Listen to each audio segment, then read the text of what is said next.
자, 반갑습니다. 자, 54장, 벤하고 ISDN, 암호화, 이렇게 해서, 나머지 통신망 형태하고, 그 다음에 암호화 기법에 대해서 오늘 보겠습니다. 자, 부가가치 통신망이라고 하는 거는 말 그대로 어떤 통신망에다가 가치를 부여한 거예요. 그래서 기간 통신 사업자라고 하는 여러분들이 잘 알고 계시는 KT, LG, 데이콤이 LG죠.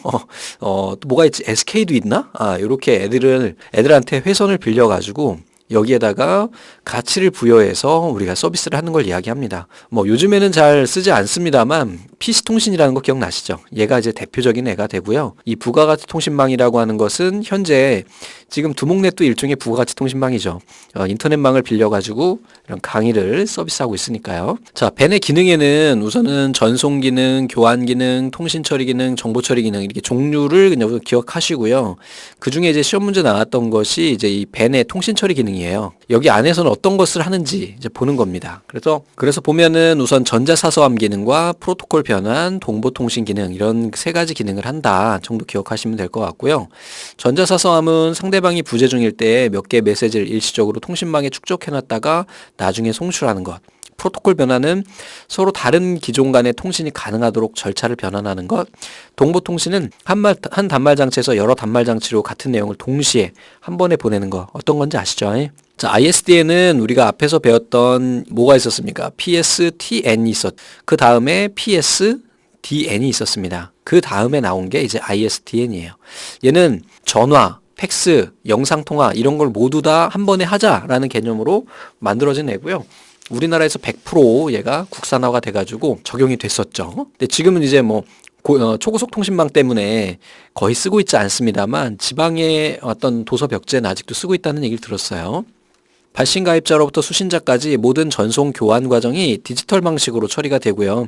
음성과 비음성, 영상 이런 것을 종합적으로 처리하는 통신망을 우리가 ISDN이라고 그래요. 데이터베이스나 정보 처리 기능을 이용해 범위가 넓어지게 돼서 통신의 이용 가치를 높이겠고 기존의 회선 통신망이나 패킷 교환망에도 사용이 가능하고 서비스 기능은 하위 계층인 베어러 서비스, 상위 계층인 텔러 서비스로 얘기를 모두 다 포함한다 그랬어요. 자, 다음에 ISDN 채널 접속 규격이 나오는데요. 이제 크게 두 가지로 있어요. 그래서 기본 속도 인터페이스인 BRI하고 1차군 속도인 PRI가 있습니다. 시험 문제에는 두 가지가 다 출제가 된 적이 있어요. 그래서 일반적으로 사용되는 ISDN이고요. 얘는 2BD 이렇게 얘기하는데 B는 베어러고요. D는 데이터예요. B 채널은 사용자가 실제로 사용할 수 있는 채널이고 D 채널은 교환기와 노드 간의 설정 및 해지를 위한 신호 채널이다. 1차군 속도 인터페이스는 ISDN의 사설 교환 또는 기업의 랜에 사용하는 고속통신망에 사용하는 애고요. 미국, 일본, 캐나다 같은 경우에는 23B 1D 이 속도가 왜 나오는지에 대한 건 바로 뒤에 나올 거예요. 우리나라하고 유럽 같은 경우에는 30B 플러스 1D 그래서 얘는 T1, E1 이게 전용해선 그 방식이거든요. 근데 지금은 이것도 또 쓰지 않죠. 요런 것이고 64kbps의 속도에 23개 또는 30개의 통신 채널을 통합해가지고 기본 인터페이스보다 빠른 속도의 한 개 신호 채널로 구성을 한다. 그래서 우리나라의 기본 BRI, 이게 이제 시험 문제 출제된 적이 있는데, 우리가 이 베어러 채널마다 비트 수가 있어요. 속도가 있는데, 얘가 64kbps예요. 그래서 2B니까 이게 128이 나오고요. 더하기 1D, 이 데이터 채널도 64예요. 그래서 우리나라의 기본 이 BRI는 192kbps였습니다. 이렇게 된다는 거. 이거 시험 문제 나온 적이 있습니다. 하도 예전에 나와가지고 ISN에 이제 채널이 나옵니다. 그래서 이 B라고 하는 거는 얘는 베어러 실제로 신호를 날르는 애예요. 그래서 얘는 정보 채널, 얘는 데이터 해가지고 신호 채널이고요. 이게 이제 16도는 64인데 국가마다 달라요. 그래서 우리나라는 64 쓰고요. 미국은 16 씁니다. 자, 다음에 이번에는 H 채널이에요. 얘 같은 경우에는 0, 11, 12, 2, 3, 4 이렇게 해가지고 속도가 고속 데이터용이죠.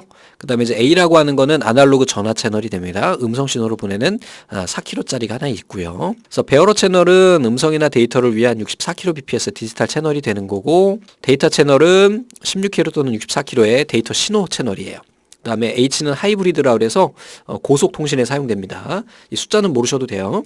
ISDN은 우리가 협대역, 네로우 ISDN과 브로드밴드 ISDN 두 가지로 구분을 해요. 그래서 얘는 64kbps의 단일 채널 형태고 회선 교환망을 사용하고 가상 채널의 개념이 없다. 이런 거고 BISDN은 이제 얘는 광대역을 사용하겠죠.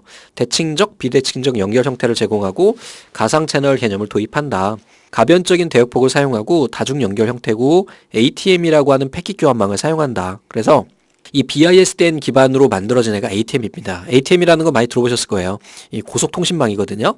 그래서 ATM이라는 패킷 교환망을 사용하고 155Mbps에서 622Mbps 속도의 인터페이스를 제공하는 게 광대역 ISDN이다. 자, 다음에 ATM입니다. ATM은 우리 BISDN의 기반을 통해 가지고 만들어진 통신망의 형태고요. 얘는 Synchronous Transfer Mode라고 그래서 고속 통식 이런 광대역 종합통신망인 BISDN을 실현하기 위해서 사용되는 기술이에요. 시험 문제에서 나오는 거는 이 숫자가 출제가 됩니다. 48바이트의 페이로드를 갖고 5바이트의 헤더를 갖고 있다. 요거 기억하세요. 정보는 쉘 단위로 나눈다. 그리고 고속이니까 멀티미디어 서비스에 적합하고 비동기식이에요. 얘는 어싱크로너스니까 요것도 시험 문제 나옵니다. 사용된다. 그 다음에 요거 속도는 위에서 봤으니까 됐고요. 자, 다음에 이번에는 암호화 기법이에요. 자, 암호화 기법은 크게 두 가지로 구분이 되는데 이제 비밀키 암호화 기법이에요. 비밀키, 그 다음에 공개키. 이건 뭐냐면 비밀키라고 하는 거는 우리가 키가 두 가지가 있는데 암호화 키라는 애와 복호화 키가 있어요. 뭔 얘기냐면 암호화를 하면 얘를 풀 수도 있어야 될 거 아니에요. 그래서 두 개의 키가 있는데 이 키를 어떻게 쓰느냐에 따라서 얘네가 구분이 됩니다. 그래서 비밀 키는 두 키가 같아요. 공개 키는요 서로 달라요. 그럼 이름은 왜 생겼을까? 자, 암호화 키와 복호화 키가 같다면 어떤 애가 암호화 키나 혹은 복호화 키 하나만 알면 이 암호화는 없어지겠죠. 그러니까 완전히 불능이잖아요. 기능을 할 수 없잖아요. 그래서 비밀키 암호화 키는 암호화 키와 복호화 키가 같으니까 얘네를 하나를 이 키를 그 누구도 알 수 없게 비밀로 하는 거예요. 자, 공개키 같은 경우에는 두 키가 서로 달라요. 얘는 공개해도 돼. 둘 중에 하나는. 둘 다 말고 하나는. 그래서 얘가 공개키 암호화 기법이 됩니다. 그래서 얘는 서로 같기 때문에 다른 말로 대칭키 암호화 기법이라고 하고요. 얘는 다르기 때문에 비대칭키 암호화기라고 이야기를 합니다. 그리고 여기서 사용되는 알고리즘이 이 DES라는 애가 있고 여기는 RSA라는 애가 있습니다. 요거를 또 자주 출제가 되는데 비밀키는 여러분들 기억하실 때 비대 이렇게 기억하세요.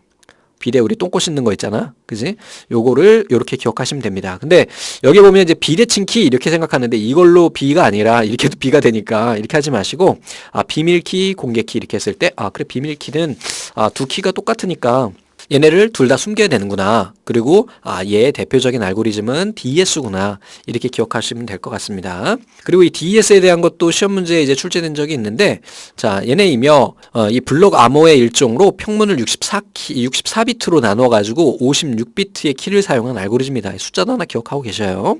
자, 전자우편에 사용되는 암호화 기법 얘도 이제 출제가 된 적이 있습니다. 그래서 PGP라는 애하고 PEM 두 개가 둘 다 이제 전자우편에 사용되는 그 암호화 기법인데 얘는 보면 전자우편을 다른 사람이 받아볼 수 없도록 암호화하고 복호하는 대표적인 기법이래요. 우리가 쓰고 있어요. 그리고 전자우편을 엽서가 아닌 밀봉된 봉투에 넣어서 보낸다는 개념으로 ITF인데 이거 ITF에서 인터넷 초안으로 채택한 기법이래요. 그래서 구분하는 건 뭐냐면 ITF만 아시면 됩니다. 그래서 ITF 하니까 I 이내에 E구나 PEM 이렇게 기억하세요. 아셨죠? 구분하실 수 있어야 되거든요. 자, 다음에 문제를 한번 보겠습니다. 공중전기통신사업자에게 임차한 통신회선 끝났네요. 밴. ISDN의 기본적인 망 인터페이스 구조는 어떻게 됐느냐 그랬는데 기본이니까 베이직이잖아요. 2B, D 요거죠. 부가가치 통신망의 통신 처리 기능으로서 회선의 접속, 각종 절차 제어, 통신 절차를 하는 애는 누구냐? 프로토콜 변환. 요거죠. 광대역 종합정보통신망인 BISDN에 관련이 없는 것은 ATM 방식이고 아니죠. 광전송 멀티미디어. 2번이 답이 되겠네요. 다음 중 ATM에 대한 설명으로 틀린 것은 48 페이로드 5바이트 헤더 멀티미디어 서비스 동기식이 아니라 비동기식이라고 그랬죠? 기억하시기 바랍니다. 그래서 여기까지 해가지고 살펴봤습니다. 감사합니다.